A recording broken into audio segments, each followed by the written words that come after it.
Hello, it's Adam in the Newscast studio, and shortly we will get a double dose of updates on doctors' strikes in England, because there might be another one in addition to the resident doctors, formerly known as junior doctors, who already have a strike scheduled for after Easter. But first of all, we're going to talk about the royals, because the state visit by the King and Queen to the United States of America is on. It was confirmed today on Tuesday by Buckingham Palace that the King and Queen will go to Washington at the end of April. Obviously, this had become a big political hot potato, with several British political parties saying that the visit should be cancelled in the wake of Donald Trump's disobliging comments about the UK.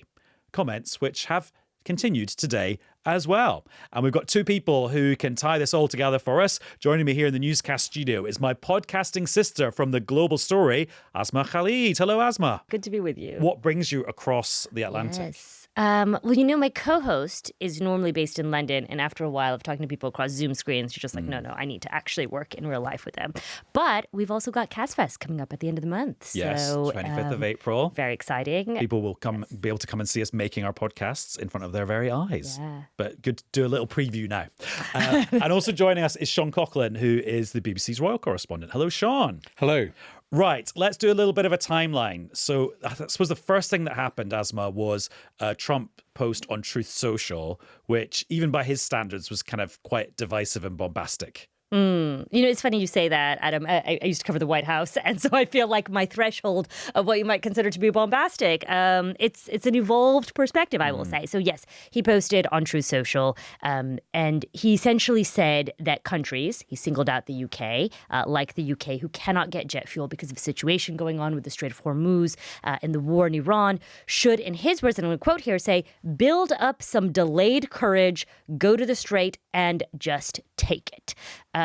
It has been the motto we've seen lately from the United States that if you want change, we saw this with Nicolas Maduro, we've seen this now with Iran, that the U.S. has had in the last several months quite an interventionist approach. And so he seems to be encouraging the UK that if you can't get the fuel you needed, just follow our lead and go ahead and take it. He also, of course, called out the UK for refusing, in his words, to get involved with the decapitation of Iran. This is part of, I think, a continuing frustration that the president of the United States and his administration has had, where they feel that the UK has not stepped up and assisted the United States sufficiently in this war. I mean, obviously, everything Trump says, you can interpret it on multiple levels, and there's the interpretation that everyone put on it that you just said there. But I also wondered, is this part of his efforts to kind of internationalize the problem of the Strait of Hormuz and basically get some help from erstwhile allies? And actually, there's a more subtle point there about some kind of like multilateral, multinational thing happening in that part of the world further down the line? Yeah, I mean, it's a really good question, right? I mean, is this part of, he told them to go get your own oil. I mean, I think the thing that's hard with President Trump is that there are often Truth Social posts that he puts out. They don't tend to jive always with official policy, to be honest. Sometimes they do. Sometimes they also evolve. And so to me, this is one post.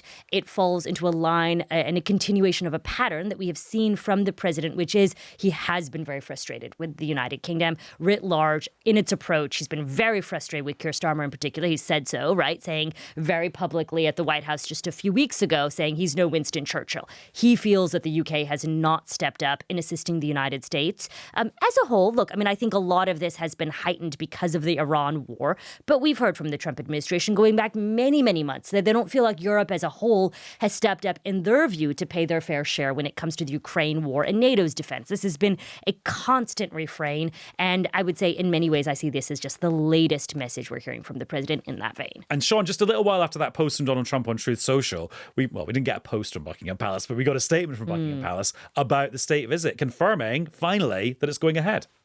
And that's been a long time coming. We finally had confirmation that it will go ahead, and we heard today that that it'll be a trip to at least to Washington. In the words of the Buckingham Palace statement, they didn't give us a date. They said late April, and also there'll be a trip to Bermuda afterwards. It was a fairly sort of frugal statement in terms of the number of words, just set out that it would go on. But it comes after a long wait, and I think that we've been waiting for almost like a break in the weather, in the diplomatic row, and each time we thought we might get an announcement, something else bad happened. So this seems a bit of a pause, and now they've got it out there.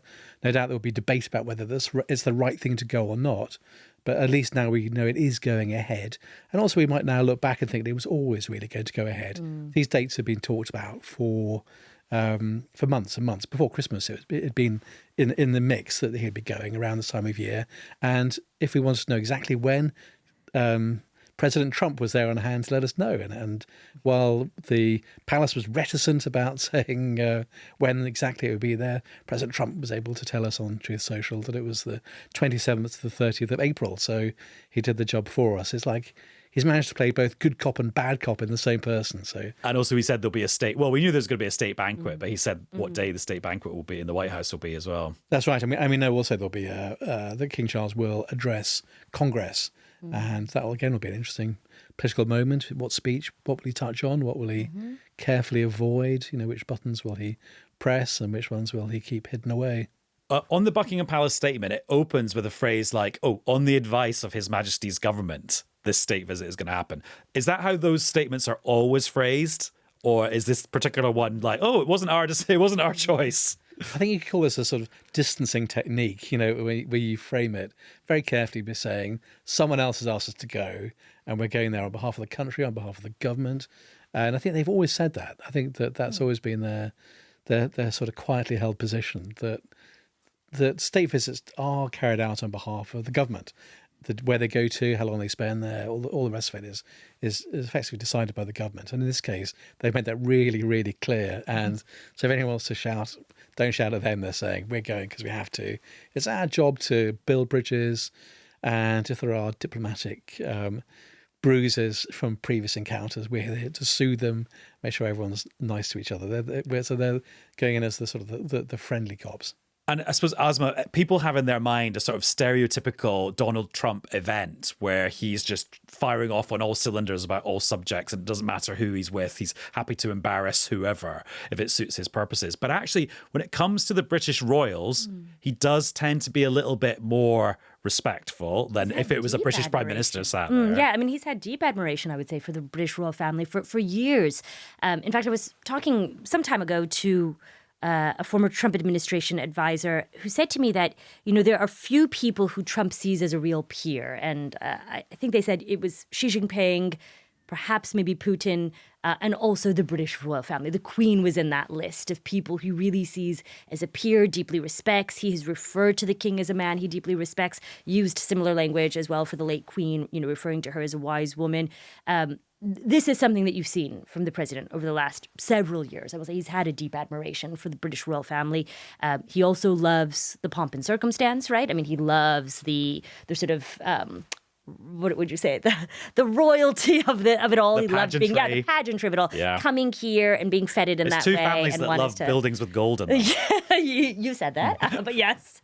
And so I think that's certainly part of it.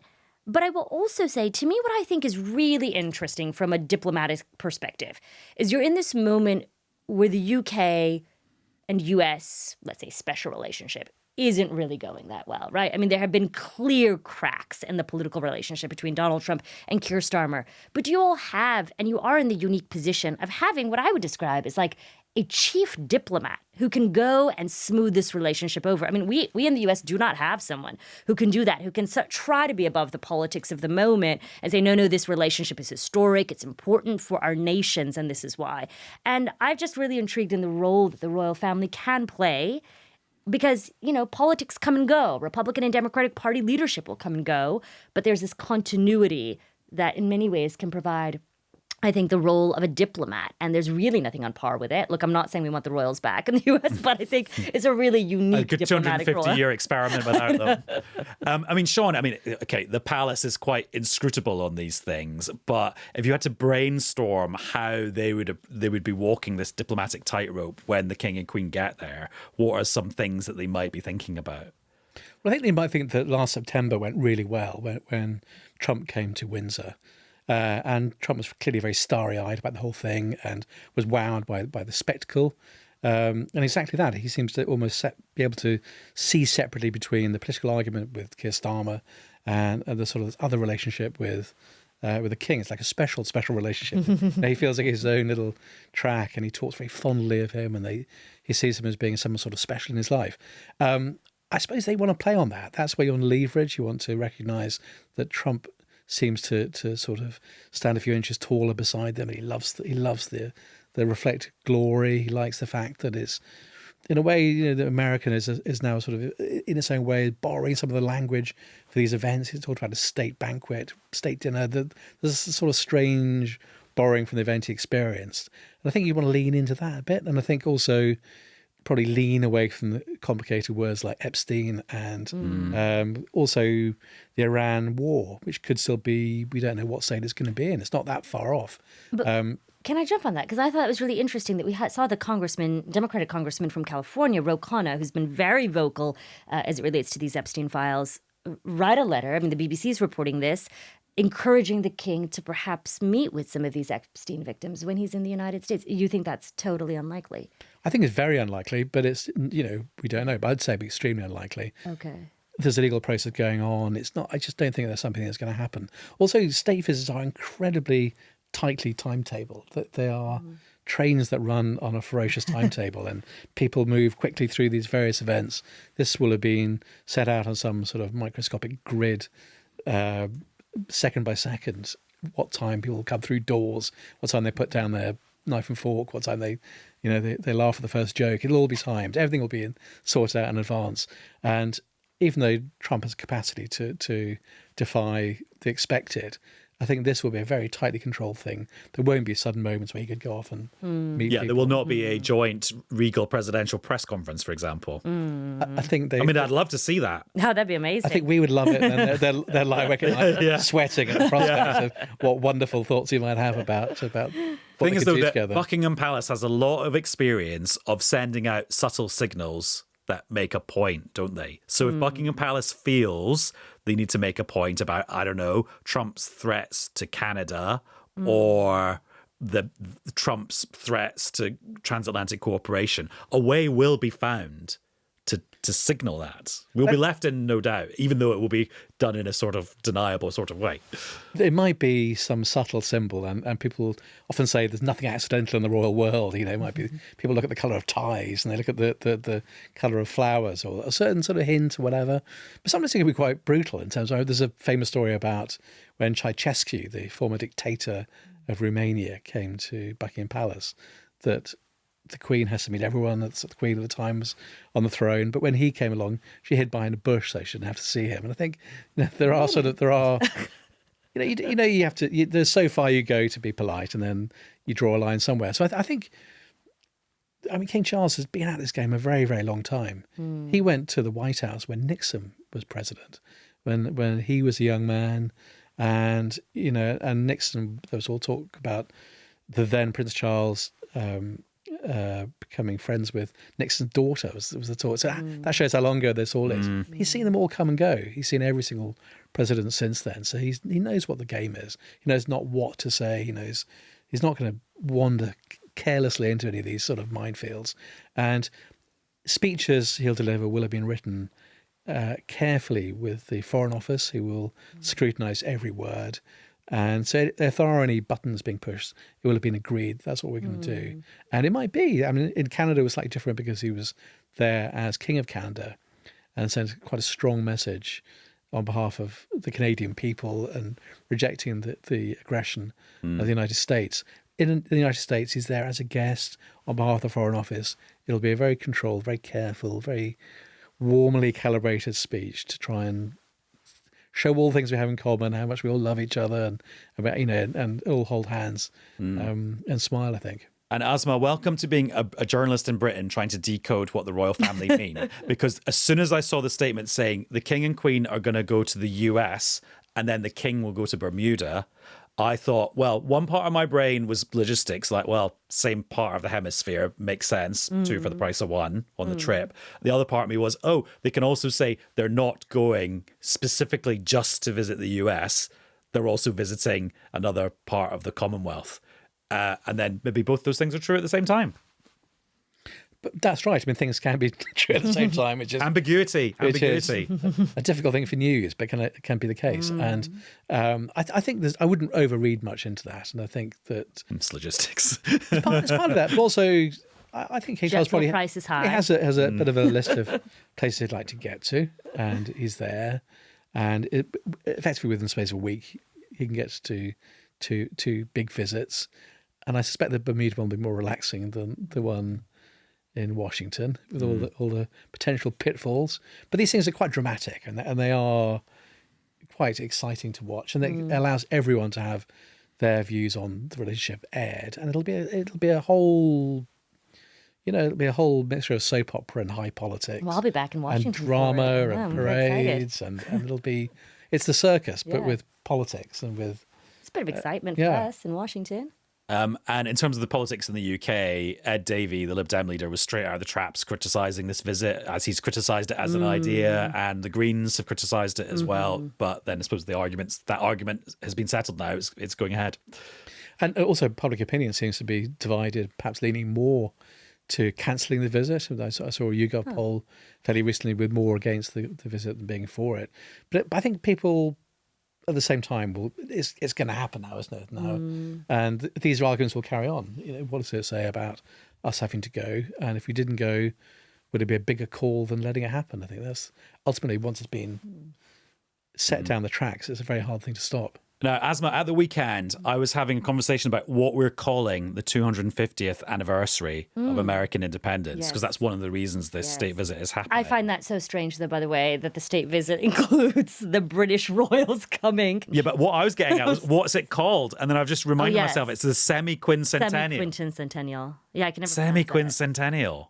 That doesn't roll off the tongue, does it? And doesn't roll off the tongue. Do we know what else? Moment. Do we know what else is happening? A lot is happening. I mean, it's a big moment. You go around DC. Even I was just in Boston recently, and you'll see billboards up to celebrate the 250th anniversary of the United States. I mean, it's been a question that's been on my mind also a lot. As I spent a lot of years out as a campaign reporter covering politics in the country, and I think the United States is certainly going through what some would describe as growing pains, internal civil strife around the question of what does it really mean to be an American? Like, we've seen this quite literally explode in terms of some of our political conversations. There's not widespread agreement on who gets to be an American, what it means to be an American.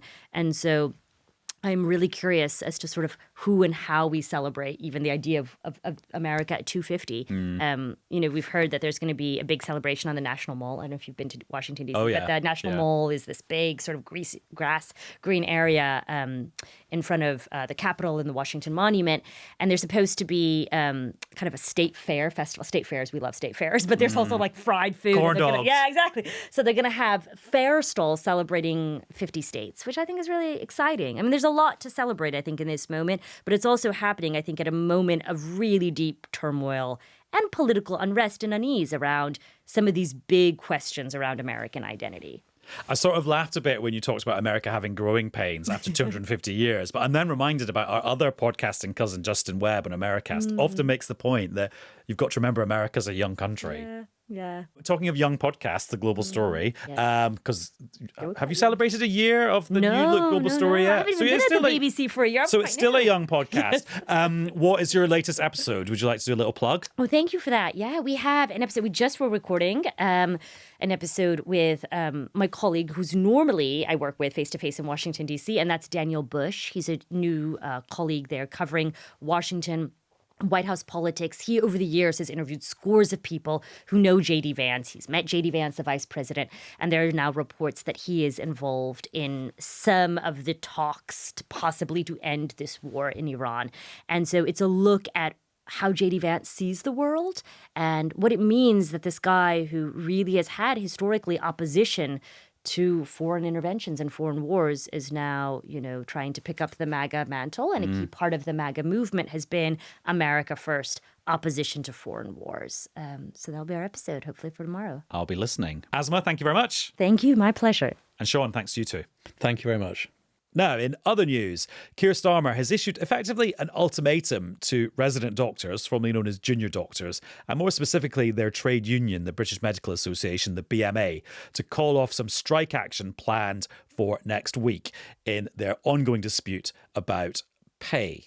And then there's a plot twist, because there could be another doctor strike as well. The people who can explain all of this to us, because there's quite a few aspects to it, are the BBC's health editor, Hugh Pym, who's here in the studio. Hello, Hugh. Hi, Adam. And Joe Pike is at Westminster. Hello, Joe. Hello, Adam.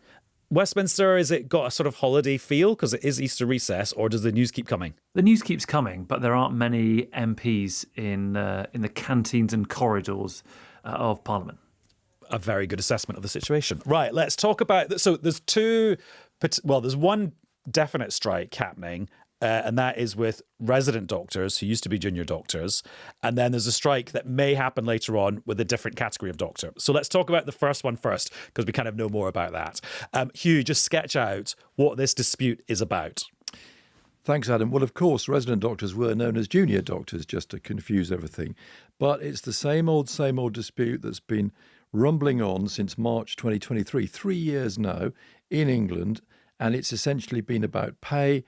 The BMA, the doctors' union, saying they've lost quite a lot of money over the years because of inflation. The government saying, well, we've paid you nearly 30%. And then there's a new offer as from last week, which took it to 35%. They said over 3 years, come on, we can't afford any more. So that's the essence of it. And then there are lots of bits and pieces about training places. Now, just to simplify that, training places in the NHS are for qualified doctors to get them onto a pathway into a specialty area, like they might want to go into anaesthetics or surgery or whatever, a different type of medicine.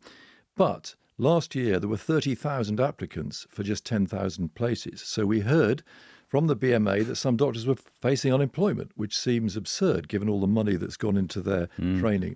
Then it emerged that these included applicants from outside the UK. So Wes Streeting said, OK, we'll try and deal with that so that this year, doctors, UK qualified from medical school doctors, will get priority.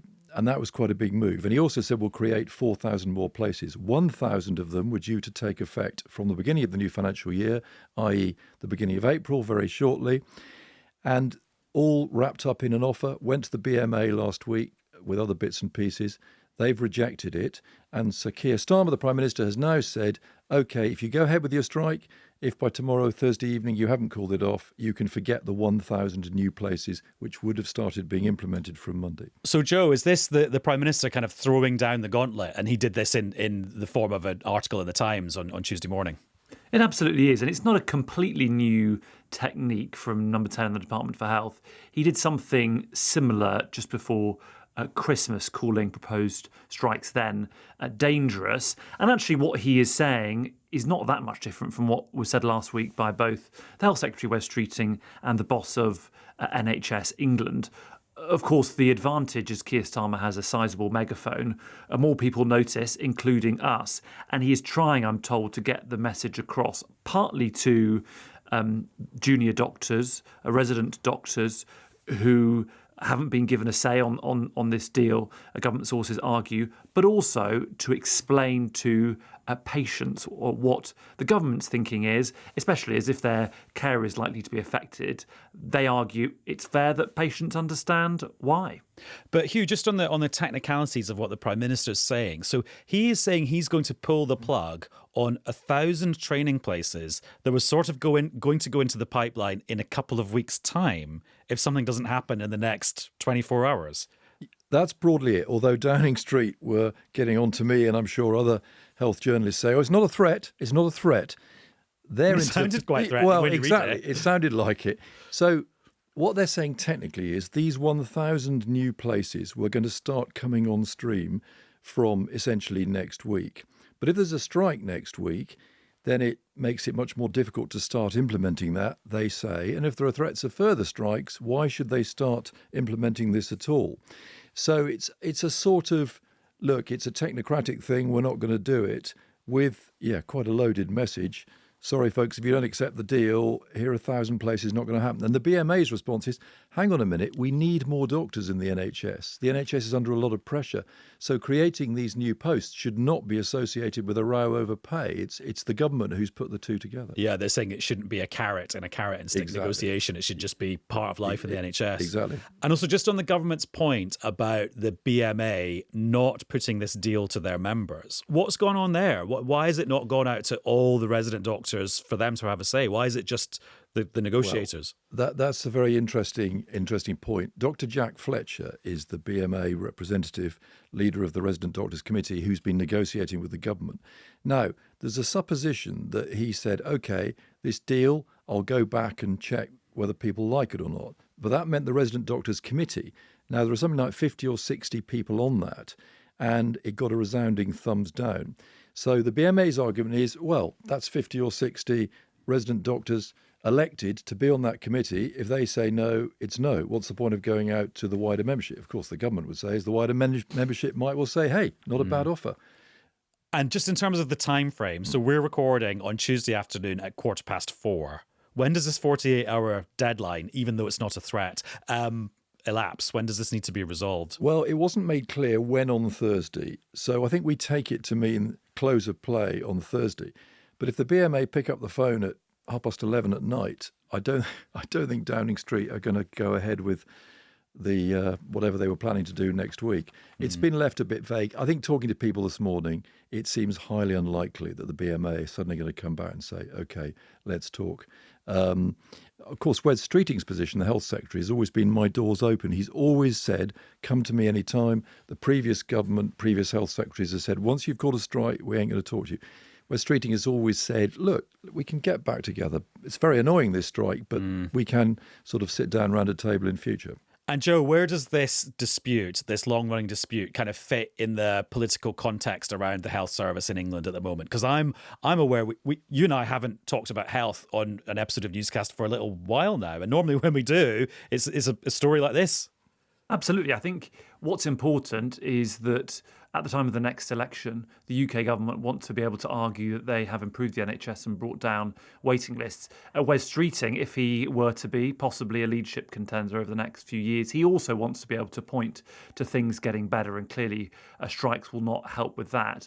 In terms of this battle over training places, the argument that people in government have put to me is that there's £300 million to spend here. Either we can spend that £300 million on those 1,000 training places, and the adverts for those places need to be out on Thursday, or we use that money for the strike, because the strike is very expensive. Normally they cost, I'm told, about £250 million, but because this is Easter and the sort of hourly cover shift rates are higher, it will cost 300 million. A couple of other arguments I also hear. One is people in government pointing to polling on resident doctor strikes.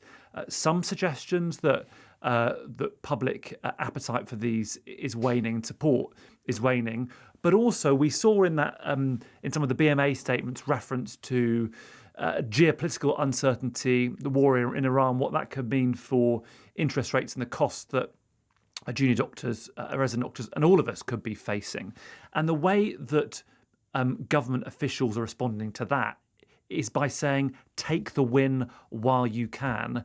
We have the money to do this now, but if Rachel Reeves needs to spend money providing support for people in their energy bills, even though we know that will only be targeted, and if the economic situation gets worse in this country, if there isn't growth as the government want to see it, doing this sort of investment in the health service will be more difficult. So the message I've heard from people in government to resident doctors is take that win now. Don't wait 6 months down the line and say, I wish we'd taken it back in March. Yeah, I mean, the BMA response, and obviously I'm not here to advocate for the BMA, but their response is, well, each time there's been a strike, there's been more talks or a threat of the next strike, and Wes Streeting has come up with more bits and pieces like these training places last autumn and a bit more money, and you know that's the way industrial action works. And it's each side, particularly the BMA, have got to work out whether what Joe's been saying is take it now or not. Incidentally, I think this issue about the public support, I mean, it has been falling.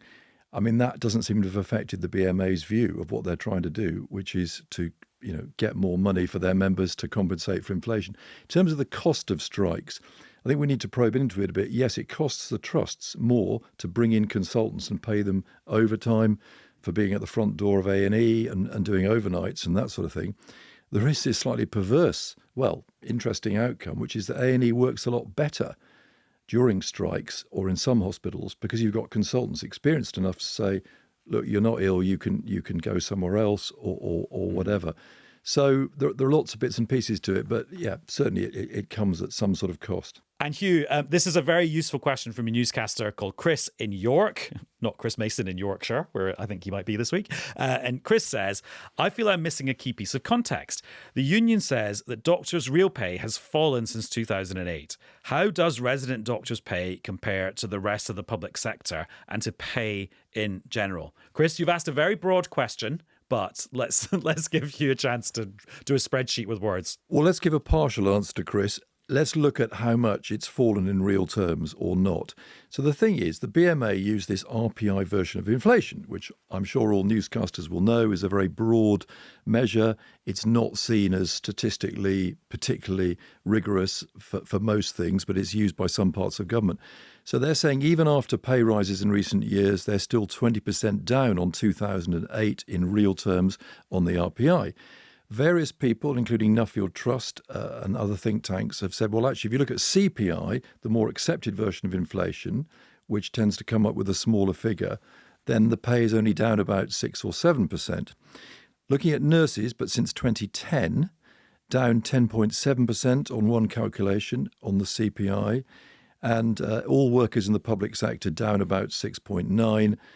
The rest of the economy, I think, has gone up very slightly. So that sort of gives a bit of a comparative picture, if not the whole picture. I hope Chris had his notepad out to write all that down, or he's got a very good memory to have it lodged in there. Happy to correspond if he wants more details. And I'll go to Faisal Islam and his colleagues for anything about the whole economy. And then, Hugh, I sort of previewed the fact that there was going to be another doctor's strike potentially, and it's a different category of doctors, this time consultants. And this news broke at lunchtime. Actually, while you were on Radio 4 talking about the previous strike. It was, and my phone just about stayed alive enough to get the top line of it, but began to fade away after that. But I've got it all in front of me now, Adam. So this is consultants and specialist doctors, the specialists who are pretty senior but have not gone on to get full consultant status.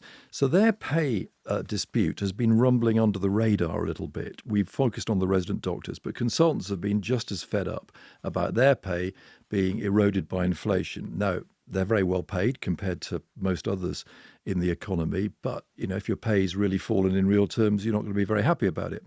So the final straw, I'm told, was the 3.5% that was announced from the pay review body and put into place by government last week. They said just not enough to sort out our problem.